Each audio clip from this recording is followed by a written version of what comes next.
So I won't take much of your time. Thank you for joining us again, Claire and Naomi and Maggie, our diligent TLS team who are working with us on our BNI online, but that's on pause. And so now we get to see you in this other way, talking about remote teaching this fall. So I love seeing you. So thank you for being here. The quick kind of business that I wanted to talk about before we started is to let people know that the session is being recorded.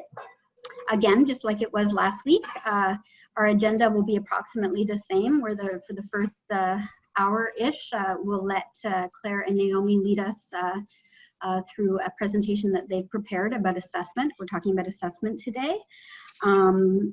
I want to remind people of our little technology committee microsite.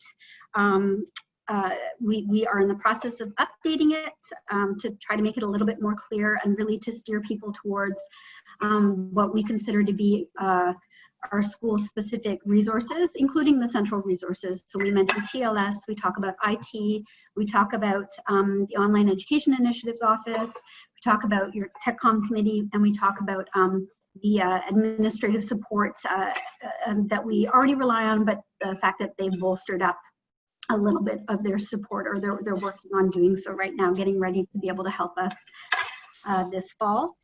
So please check it out. Another thing I wanted to mention is, as probably you all know, we ran a course online this past winter, the 311 course, Infection Prevention and Control. It's a theory course, but it's one example of an online course. I went in and made it into a sandbox so that we're not students in the course anymore, but I added, I hope, all of our faculty, so that it's just one example that we can all go in and look at and also play in. You're welcome to do whatever you want, make whatever changes you want in there, just tinker with things, try things, because it's a sandbox. It's can't do any harm, and then maybe it'll give people some ideas too. Again, it's only one example. I'm not saying it's what everyone has to do, but again, in the spirit of sharing all of our experience and resources, I thought that might be something interesting for some of you. So I also want to mention that we're going to do the breakout room again today at the end of the activity. Sorry, and we had the idea that there'd be the option for some of the groups we might want to continue meeting over the summer, making our own little kind of community of practice based on teaching large courses, graduate seminars, etc. But we can talk about that maybe in the breakout rooms, and be happy to support that. And then I think that's about it to begin. I'm not sure if I missed anything. Amanda, I guess thank you to the technology committee and the FacDev group for supporting this. And I think that's about it.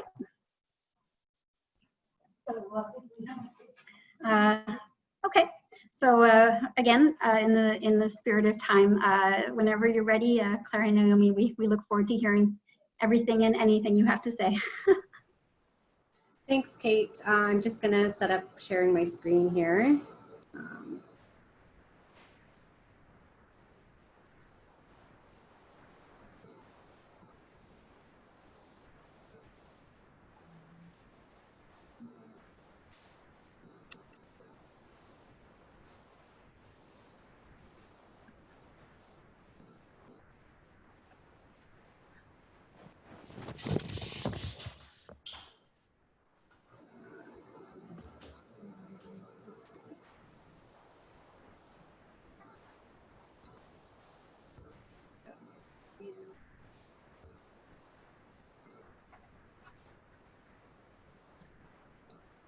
Great. Okay, so thanks, Kate. As Kate mentioned, today we're going to focus on assessment and planning for fall 2020.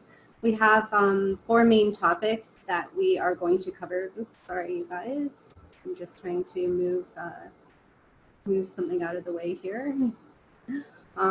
We have 4 main topics that we're going to cover today: assessment in a remote context, just sort of a broad perspective, and then going into some considerations for adapting assessments, and then kind of followed that by taking a closer look at some common assessment methods that are used within the faculty.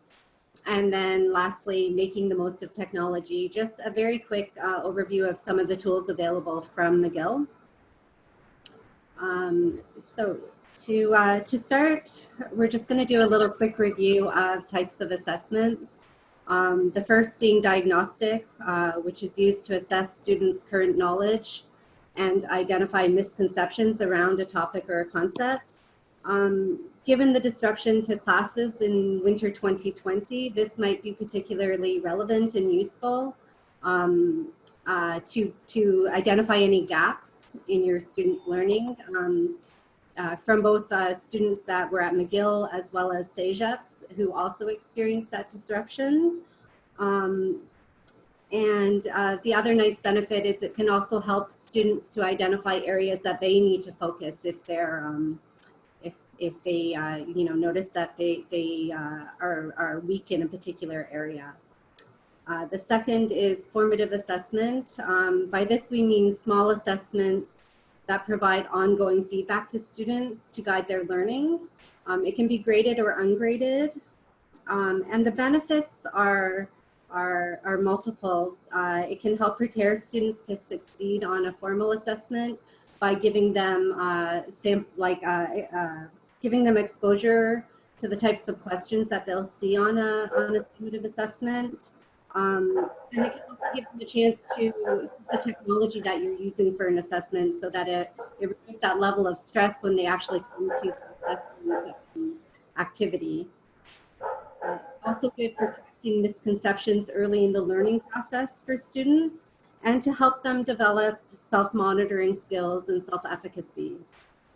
And then finally, we have the summative assessment, which is based around the grading of students' performance in a course. Another way to approach assessments is by the type of course. So here we have some examples of assessments for different types of courses. If we look at the categories, beginning with theory or lecture-driven learning, this is where the focus would be on remembering concepts and understanding. And in this case, quizzes and practice activities are an effective assessment, particularly formative assessment approach. Next, we have active or inquiry-driven learning. And this is where the focus is on collaboration, and the assessments reinforce critical thinking, problem solving, and multiple perspectives. And finally, we have seminar or discussion-driven courses that reinforce sharing of multiple perspectives. And this could be through online discussions, reflective journals, and peer review. So you may find that your course is a hybrid of two types. And the important thing to remember is to anchor your assessments in the learning outcomes and competencies that your students need to acquire. Sorry, my cat. Now thinking about the unique challenge that your school faces with respect to the clinical placements and the blocks of time that students will not be in class. This is going to affect how you adapt your assessments. And planning in terms of fixed and flexible might be helpful depending on the context of your course. This is something we touched on last week with respect to course delivery. But in this case, the fixed and flexible become the two ends of a continuum. So flexible meaning that students can complete the assessment online at any time of their choosing, whereas fixed, they're online together at the same time completing the assessment. So it's likely that your assessments are going to kind of fall somewhere between these two extremes. So I wanted to just go over a few examples to show you what we mean. So at the flexible end, if you had a reflection activity that was maybe based on their clinical placement, you might want to keep that open to the end of term or close to the end of term, because students will be rotating through their placements at different times. And so it offers that flexibility for them to complete it at the appropriate time. And then at the other end, with fixed, if you were to have a group presentation that was on Zoom and it was a live session that they were presenting to their peers, that would be a more fixed time and space when they were completing that assessment. So in that middle range is where how you adapt and how you implement your assessment can actually affect where they fall on that in that middle range of the spectrum there. For example, a weekly quiz that was for formative evaluation and feedback, it could be open for 7 days, and within those 7 days, students could complete it at the time that worked for them. If we look at the two common exam formats that were used in winter 2020, the take-home exam, where students had 48 or 72 hours to complete and submit their final exam, that's more on the flexible end when you compare it to the open book, where it was available for 48 hours, but once they click start, they had a 3-hour time limit to submit their responses. So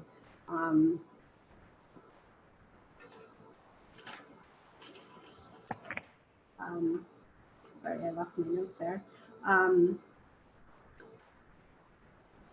So keeping in mind and going back to the kind of timing of the clinical placements, you might need to be creative about how you implement your assessments, the decisions you make for adapting them. Flexible assessments may be better suited for the more personalized assessments like a student reflection or a written assignment. Whereas a fixed assessment like a group presentation, it's going to be really important to establish those dates right at the start of the course so that students can plan their time accordingly and hopefully be available to complete the assessment at that fixed time. In addition, there are some things you can do with technology that might be able to help with this issue of fixed and flexible to overcome some of the challenges. For example, release conditions can be used to open assessments to students when they reach a particular point in the course. Or you could potentially use the special access restriction on quizzes to allow students in clinical placements earlier or later access to a quiz. But again, there's a lot of other layers around that decision. So these are just some ideas that maybe you could consider as you're trying to figure out the implementation. And now I'm going to hand over to Naomi to talk about considerations for adapting assessments. Great, thanks so much, Claire. And I think that's a good starting point overview of the topic today.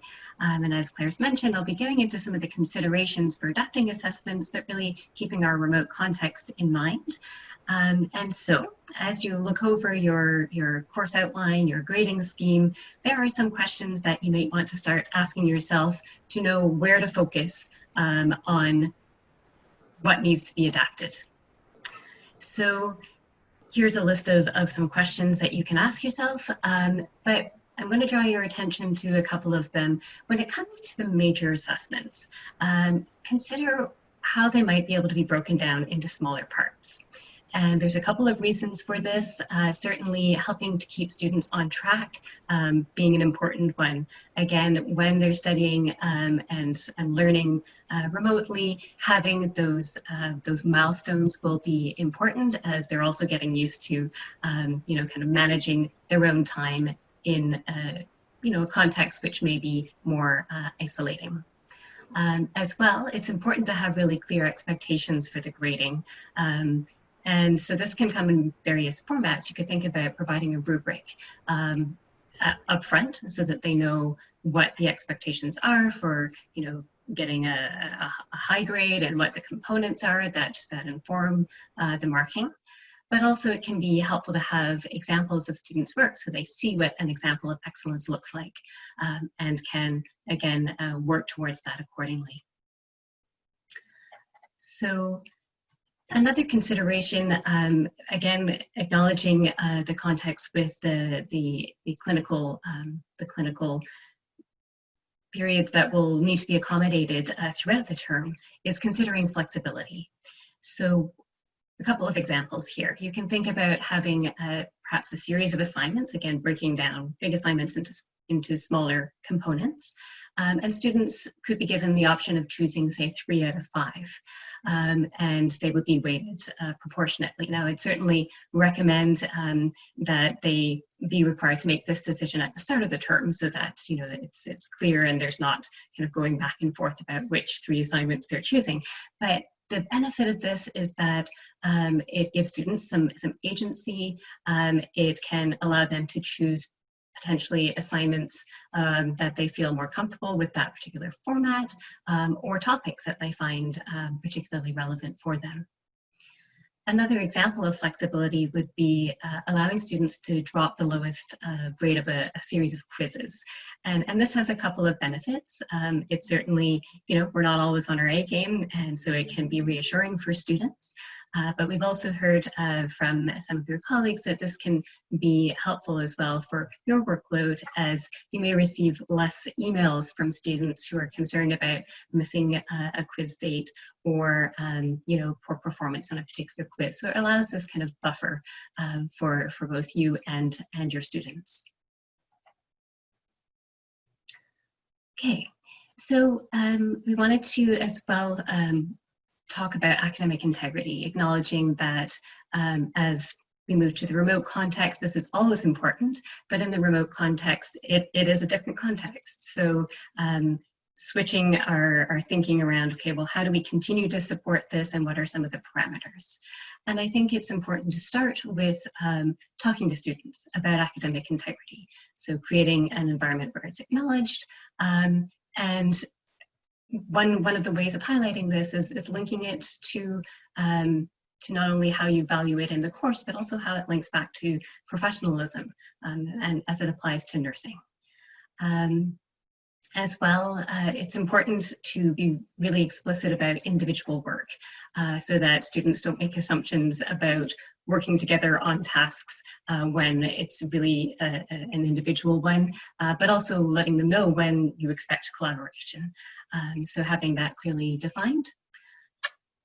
Keeping lines of communication open. How this helps with academic integrity is hopefully it will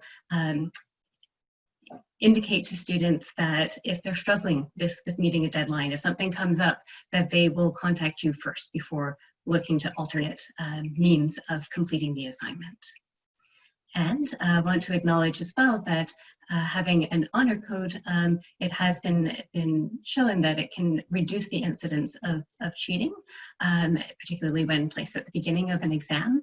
Now, of course, students are still under the same code of student conduct, but this reminder can be timely, and so we have samples of honor code pledges on the TLS website that you may want to have a look at. And again, you could consider putting it as, say, the first question of an exam, that students acknowledge that they've read it. But again, it shouldn't be kind of a gatekeeper question in that, you know, if they have forgotten to check it off, they still should be able to access the remainder of the exam. Again, with the idea in mind that this is a reminder that they are, whether they, you know, check that box or not, they're still held to the same standard. Okay, so we've talked about creating an environment that supports academic integrity and some of the rules and regulations, but it's also important to consider how the design of assignments can encourage original work. And certainly, you know, keeping in mind that we want assessments to be meaningful and to be authentic. So I'll just highlight perhaps two of these points. One is to have assignments require context-specific responses. So it could be focused on either a student's personal experience or clinical experience, so that it's, again, directly linked to them. As well, being able to speak to it. So when you are able to explain something to somebody verbally, it certainly can be a great way of checking understanding, and also a nice way of course, adding in a way of evaluating somebody's ability to communicate clearly an idea. So you may want to think about adding a short oral presentation onto a project, a written project, or it could be a quick summary, you know, a 5-minute summary that the student provides with an assignment. That could be as simple as, you know, creating a short video on their phone. So it doesn't have to be very sophisticated, but again, speaking to it can be a great way of confirming the understanding and the work of the student and their thought process. Okay, so proctoring and plagiarism. So we wanted to draw your attention certainly to McGill's position around proctoring, and this is taken from the TLS website that McGill does not recommend the use of online proctored exams. So this includes tools such as the Respond as Lockdown, Respond as Monitor, or Zoom for monitoring students while writing an exam. The reason for this, there are multiple, and listed here, I'll just touch on some of them. Certainly there's always the risk of technical failure. If you're using lockdown, it does only apply to one device, so they could still be referencing another screen. And it is particularly complicated with different time zones. I did want to mention that programs that have used proctoring in the past, such as I understand the nurse practitioner program, will be considered for continuing to use proctoring, but it has to be approved. The other point I wanted to make was about plagiarism. You may be wondering what software is available within the McGill system. I wanted to mention that this is still in the works, but there is a text matching software that is being reviewed by IT currently for security and privacy measures. So should it meet those standards, then it should be available in the fall. But again, there will be more information coming on that, so stay tuned. Okay, so I think as we're talking about academic integrity, it certainly touches on, you know, exams and exams in the remote context. So I wanted to touch on a couple of common assessment methods and speak to, you know, some of the considerations again for specific assessment methods. So open book and take-home exams are certainly what are being recommended. And I just wanted to take a quick minute, Claire's alluded to this, but just to distinguish again between open book and take home, since these are terms that are used throughout the communications that you'll be receiving. So to distinguish them, again, for both, you can reference resources as you're completing the exams, but the difference is really for an open book exam, you have a defined time limit once you start the exam. So for example, 3 hours, which is not the case for a take-home exam. And as well, it's recommended for both that there be an access period that is defined of 48 hours. Can range 24, 48, 72, for example, but 48 being a good mid-range. So again, that distinction being open book, once they start, there is a specific time limit. Okay, so with that in mind, adapting your current exams to be open book or take-home exams, I certainly want to acknowledge that, yes, that does take consideration. And what are some of the things that you can think about? Well, I'm going to perhaps talk about perhaps an easier way to approach it and then some additional considerations, but certainly want to acknowledge that, you know, there are multiple kind of layers to this, and you need to think about what's feasible as well. Think about, you know, looking at your exam, you may want to start by identifying which questions are really recall questions or strictly recall questions. And once you've identified them, you may want to consider modifying them. By example, adding a short answer, open-ended question onto it to have students explain the choice that they've made. So then you get a little bit more into their rationale and their thinking behind it. If you have, just a few of those type of questions, you may want to consider removing them. Or another option is to change the weighting. So decrease the value of the recall questions, but increase the weighting on questions that require higher level thinking, analysis, synthesis, or application. And you'll see on the right-hand side of the screen some examples of those types of higher level questions. Again, these are just prompts, again, as you're looking through your exam to really readily identify, or if you are considering adding some questions, how to formulate. And certainly case-based questions being a natural fit within nursing. The other advantage of case-based questions is that it may be easier to tweak or modify them so that you're still kind of getting to the same assessment of the same learning outcome, but you can modify some of the parameters, for this year, and then modify them again for reuse next year. So there's a little bit more flexibility in there. And I guess that gets to the other point of tweaking rather than rewriting where possible. You may have access to some question banks through the textbooks that you're using. So it's advised to not use those verbatim, but to consider, again, are there parameters that you can modify so that you're not starting from scratch, but that you're still making the questions unique. Okay, so when it comes to midterm exams, again, thinking about kind of the easiest route, one suggestion would be to consider breaking your midterm exam up into multiple short quizzes that are grouped by theme or topic, and then can be administered during that section of the course that it corresponds to. So that's certainly an alternative that would perhaps allow you to maintain the majority of the format by just chunking it. But let's not forget that there are certainly other options to consider. You may want to think about modifying the midterm and changing its format, again, to assess the same learning outcomes, but in different ways. And there's some additional examples here.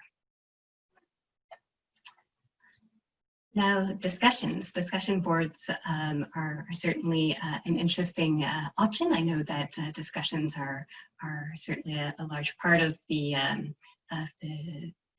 teaching and learning that occurs in the classroom. So discussions can be a helpful form of assessment, and assessment being the three types of assessment, of course, that Claire was covering at the start of this presentation: diagnostic assessment, formative assessment, and yes, it can be used for summative assessment as well.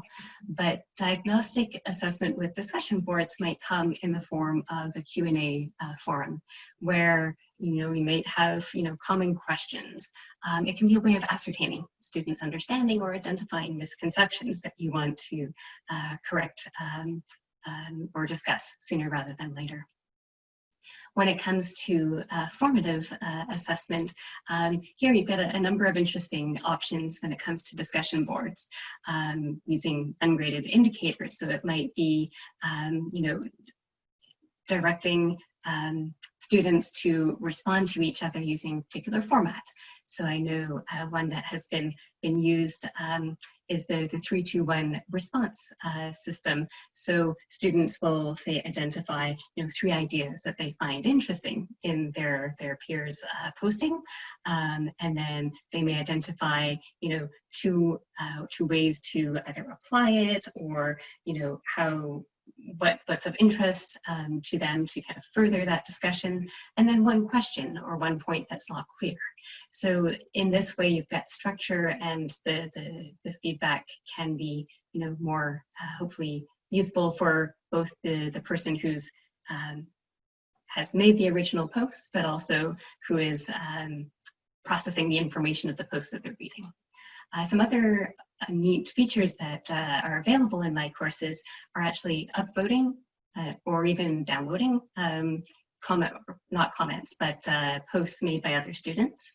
And also using a rating system, I think it's out of 5 stars. So this way you can see which kind of discussion threads are perhaps getting the most traction or have been identified as the most useful amongst your students. And for the summative assessment component, we just wanted to note that you certainly can add a score or a rubric to a discussion topic, and this can be linked to the gradebook. So that is an option. We would just recommend keeping it fairly simple and straightforward, and that it could be considered for participation grades, for example. Okay, so group projects, again, a common strategy that's used and really important for collaboration. So what are some of the the changes or the ways to adapt this, again, for the remote context? So certainly, having group work can be a great way to foster those interactions amongst your student group and help them develop a greater sense of community. But it could be useful, certainly, to recommend technologies for their group work.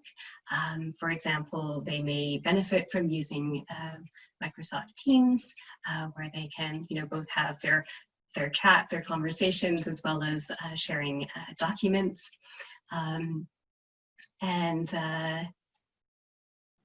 Certainly class notebooks as well that are part of OneDrive can also be a way for students to, again, put everything in one spot. And as well, if this is of interest, you can always pop in and see how students are doing and how the group work is going, which brings me kind of to the final point on this slide, which is about checking in with groups early on in the process, because this can certainly ensure that they're on the right track, but also research backs it being a way to really make sure that the groups are functioning well, and so perhaps making a point of checking in, especially if they may not have the same time to work in a live classroom, as you have perhaps done in the past. If they're working not in a breakout room during a fixed session, but working more on their own time, you could have office hours or check-ins that you kind of schedule in advance, or invite students to bring issues up to you. Okay, so I'm going to hand it back over to Claire now for talking or reviewing with you a little bit about some of the functions of the technology that's available here at McGill. Thanks, Naomi. So we just wanted to briefly wrap up by touching on some of the technology that is available and supported from McGill that might help you in implementing and running your assessments.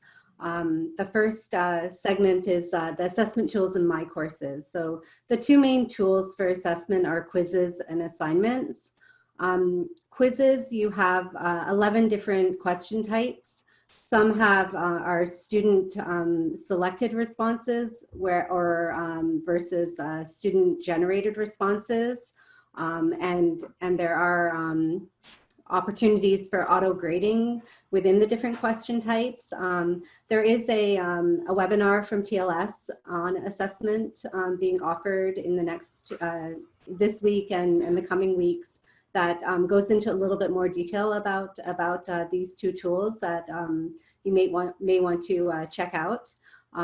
But to touch on a few other features of the quizzes, there's a randomization at the question level, at the option level when you have multiple choice questions.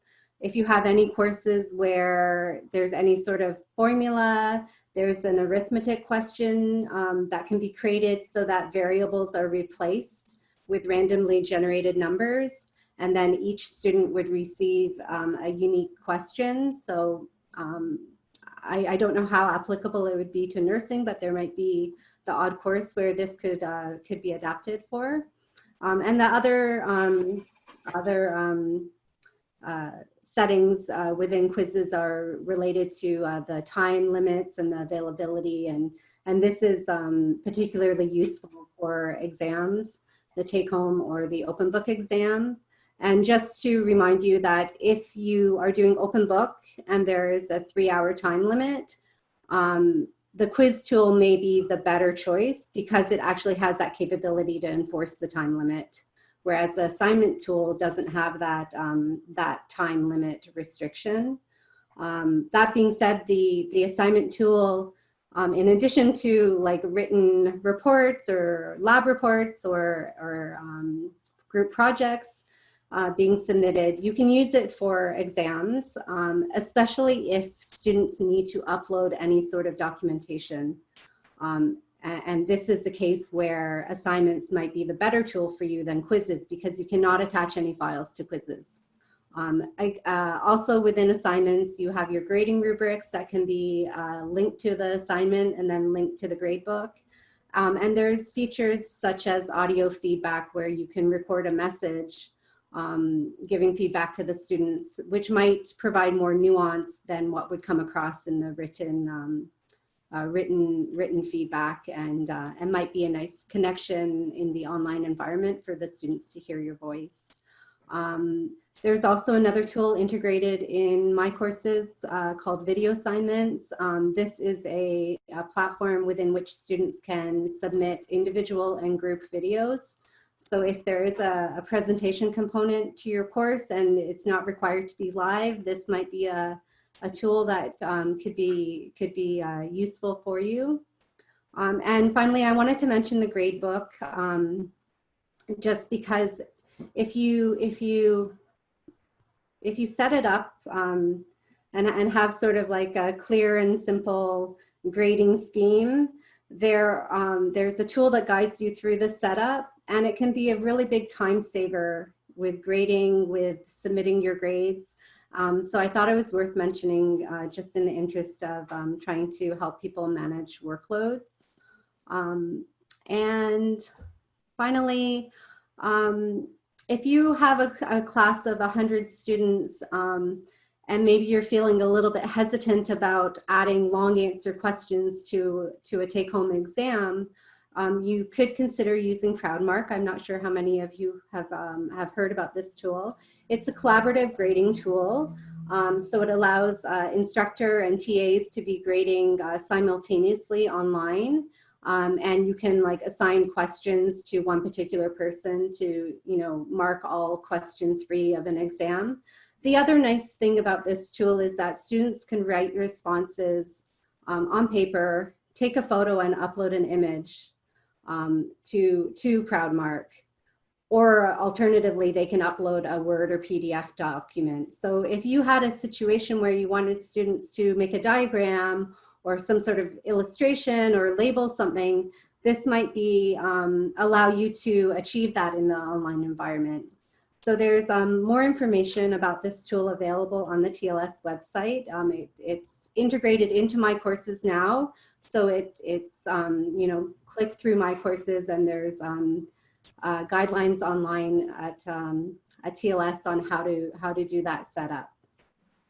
And finally, talking about TLS resources, we do have 2 sections of the Disruption to Classes website that touch on a variety of topics around assessment.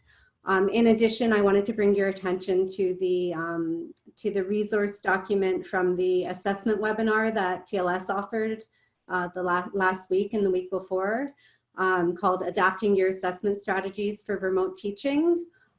This is a great resource. It has a lot of ideas. It has a lot of links to resources that could maybe provide some inspiration as you're adapting your assessments. And so this wraps up our presentation, and we can move on to questions.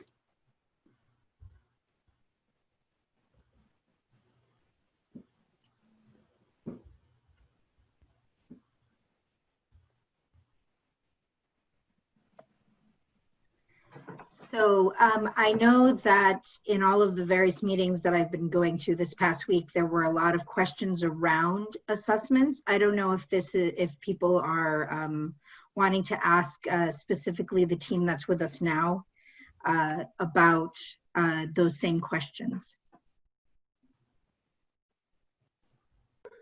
I see William's hand is up. Yes, so I don't know if there's a decision made about that already, but do we know from TLS if, so what I'm getting from this presentation is that we, as of now, we are expecting that there will be a final exam period in December. Is that correct?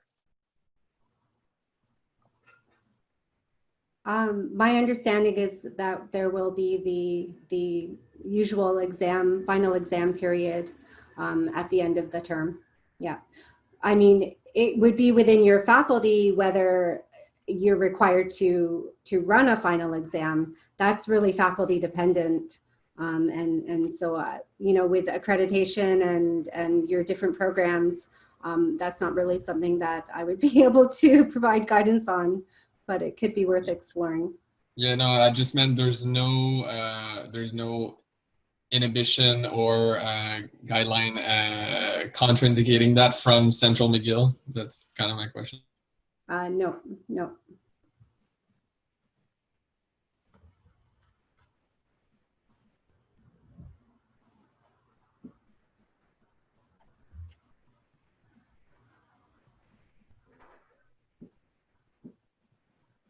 Are there any, I mean, I think there are questions that can be had, but are there any concerns or a discussion that we would like to have a bit here? We also have our breakout rooms. So I don't know if that makes sense, if people feel more comfortable to kind of share some of their concerns or some of their ideas in a breakout room, or if we want to continue in the larger group.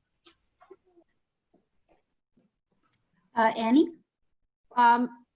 I'm going to go back to I think what a lot of concern around academic integrity and the ideas of plagiarism, but more so about cheating, and about the fact that this particular iteration of remote delivery for many of us is essentially going to be depleting our existing bank of questions, and that goes if they, you know, for example, if they were multiple choice exams or you know, we're essentially going to be putting it out there, and there's a sense that, you know, we'll never be able to reuse or repurpose all of this material, assessment material, for the subsequent years. So there's a little bit of, I think, I'll speak, you know, from my perspective, of discouragement, because to come to a point of having a little bit of a bank takes several years and a lot of work. So we're sort of all struggling with the fact that, you know, all of this work is going to have to be redone in the subsequent iterations when we go back to on campus, and we're all struggling with this. So I don't know, in terms of if you can maybe dig a little bit deeper in terms of strategies, so that not everything is lost. And we're not looking at, you know, totally starting from scratch when we go back to normal.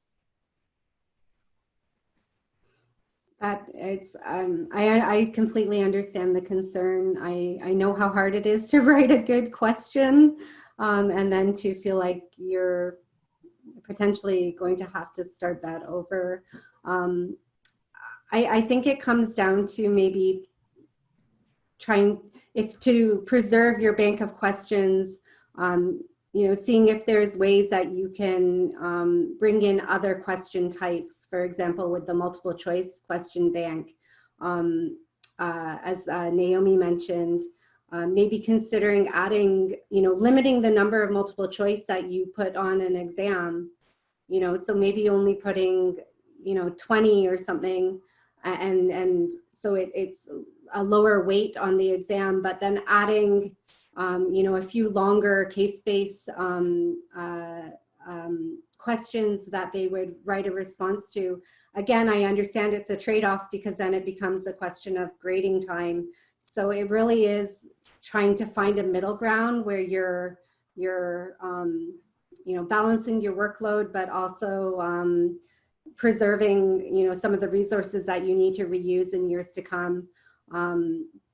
As Naomi mentioned, trying to find ways to modify it so that you can, you know, next year reuse it, but it will be changed enough that they wouldn't be able to make a direct correlation between the questions. But it is a very tough situation. I think Maggie wants to add something. Sorry, as a co-host, I couldn't raise my hand. I wanted to add to what Claire is saying, that it's a tough situation, and it's an excellent point, Annie, and I know you are all thinking of this. And so I was thinking that, to redesign it is your best option, but that's more work for you as well. And I'm just thinking, how about if we offered to do something like, okay, this is a large group, we're talking about assessment. How about if we now broke up in small groups, and I don't mean this afternoon, but if you all organized yourselves in small groups, those of you that teach primarily theory or primarily IBL, or, you know, however you want to organize yourselves, just because there's many more of you than there is of us. And then we work with you in a small group to help you redesign, like giving you more of that hands-on support in a smaller group session where we're only really talking about, okay, Annie, this is what you've done. We've looked at it. How about you do this, this, and that? And, you know, like, would that help you? Because we're all we're stuck between a rock and a hard place. I hear you 150%, but here we are. So how can we help you? How about that? That's Okay. fantastic. Yeses. I see a few yeses. So I think what I would suggest then is, if you all decide what those subgroups are, and let us know, and then the BNI team, because we're the ones most familiar with you, will each take turns and just have sessions where we just really talk about your specific assignments and see what we could recommend. And maybe you always end up doing all the heavy lifting, but maybe we can help you with a little bit. Someone asked about peer grade here, for example. We could talk about that at greater length, perhaps. So I think we were planning on doing small breakout groups after this particular session, which I think are just kind of the beginning. That we won't have time to go into big depth. But I think maybe in those smaller groups, if people can take somebody from each kind of group, take the lead on organizing those, and then kind of getting together with TLS to see what makes the most sense. And also, and then there's another. I'm sorry. I was just going to say, once you've created your small groups, if you just give us a quick summary in your small group, usually we do multiple choice, usually we do short answer, whatever. Something to help prepare the instructional designer coming in, sitting down, and seeing how further we can help you in a more targeted fashion. I know that a lot of our people operate in multiple kinds of classes. So while you might, in our breakout room, only be able to discuss one kind of class, we'll make everyone aware of what else there is. I think, Kate, you had the question about asynchronous assessment. I don't know. Yeah, that's one that's come up in a few different conversations I've been in. So I thought it might be appropriate for our session right now. But I'm nodding a lot that I think we had that vision of trying to continue little communities of practice over the summer in relation to the type of course that you're in. And I am very appreciative that you've mentioned that you'd be able to join us with that too. But before we go into the breakout room, would it be possible to go back to that question about, so this idea, if we're giving feedback when assessments are in a flexible time frame, so like, for example, like a small quiz that's offered after a given amount of content, but that we can't keep those quite as tight schedule-wise because people might be gone for 4 weeks at a time. Do you have ideas about how we can release feedback for students who have done the quiz without spoiling it for future iterations, or just some idea of, because it's a great learning tool, that idea of giving feedback early and often, but we also don't want to take away the learning opportunity from the people who haven't gotten to it yet, but know that the answers are out there, and that awkwardness. I'm going to be honest at this point. I don't have a clear solution because, I start to think of one and then I say, oh, but then, it's causing this issue. So it's something that I would need to think about a little bit more. I don't know if Maggie, you've encountered this, but. I have an idea that I encountered in a different discipline and it worked, and I don't know if it would work here. So I'm going to throw it out here. But I'm sure if we thought about it longer, I'm sure someone like Claire would come up with ideas, but on the spot, it's a little hard. We had a situation similar to this, and the instructor actually decided, because there were many students in the class, so writing it all out was also time consuming. And what the instructor did was she recorded audio feedback for the students and then put this page in my courses and then used conditional release to only release it to the students who should see their feedback. Au fur et à mesure that she was doing it, she was doing that. So it's a little bit, you might be thinking, and I see you shaking your head, Kate, it's a lot of work. In the end, though, she actually found it to be less work because it was oral feedback as opposed to writing out feedback. But you could do the same thing by selectively releasing it to the student one at a time. And I don't know what other choice you would have, because waiting for feedback for 4 weeks, that's awful for a student. That's just not really a good way of doing it. Now, you could also put these assignments and their feedback in OneDrive and then make the links and send the links to individual students. Share each folder with an individual student. That could also be set up, and you could link to the main folder. I mean, there's a logistical setup there, but it is doable. It's not ideal, but nothing that we're doing is, though. That's unfortunate. I think there are a lot of, so I think we're for sure there's a lot of interest for coming together in these different kind of working groups, to sharing ideas, etc. So I'm getting a lot of great feedback about that. We will have to as well think about how we're going to share this information with each group, because so many people teach across different kinds of courses. So we'll find a way for that. Makes the most sense. I think using a little bit of our TechCom microsite for some of that can be helpful, but also just using shared folders, etc., as well as a way of sharing that information. Do we want to go into? We have about a half an hour left, so I want to have enough time. I guess I'm asking the group, and I'm asking Kate as well, who is helping with the chat. Is there? Do we want to go into the breakout rooms now, or I see Annie has a hand up. William still has a hand up. I don't know if that was from earlier. One last question. Don't want to belabor the point. Again, tied into academic integrity. The idea of this teacher-learner contract, right? I mean, teaching and learning is a relationship. And it was something that was very interesting in terms of our breakout discussion last week. Catherine Ann mentioned she had a discussion with her nephew who's in college or university, and they were discussing this.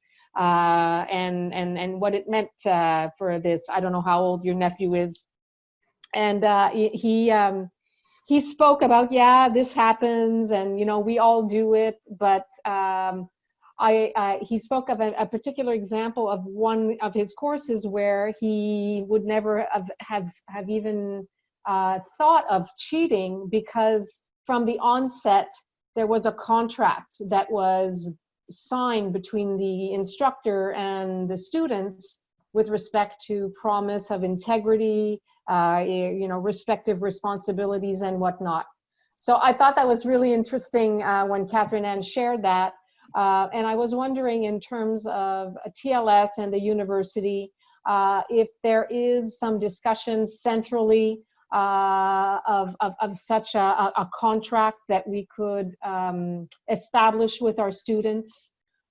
Is there a template? Is this a place that we should consider going to? Because I know it is part of best practice. So I wonder if this is something that we should pursue, and if centrally the university has been exploring this. So, can I go? Yeah. So Annie, it's such a good question. I'm just going to say first that centrally the university, I'm finding, does not make these types of calls. Okay. But in another faculty, they have taken to doing this. And in a completely different faculty, they now have designed a cover sheet that they're putting, and this could be done in my courses as well, that student is required to accept. It doesn't stop them from cheating, but it is a more of a deterrent. And there are contracts that you as a school can put together and decide that each student will have to abide by it, or there are many of these such things that can be done, and you have the right as a school to do that. You don't even have to run it by the entire faculty. These things are happening. I see it happening in other faculties and in other departments. You can absolutely look to that, and we can work with you by looking at what the other faculties are doing and kind of create something that would work especially for you. Okay, so this is something we can also follow up on and work with you. I would get all the various samples that are out there, come to the table, and then we'll design something just for the school. Excellent. Thank It's you. a deterrent, Yeah. but studies show that when you have it right in your face in this way and you're signing it, cheating goes down. It doesn't eliminate it, but it will go down.